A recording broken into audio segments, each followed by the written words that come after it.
மண்ணில் விழுந்து இளமை மலரின் மீது கண்ணை இழந்த வந்து தேக சுகத்தில் கவனம்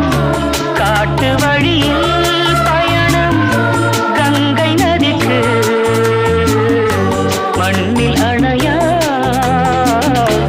இளமையெனும் பூங்காற்று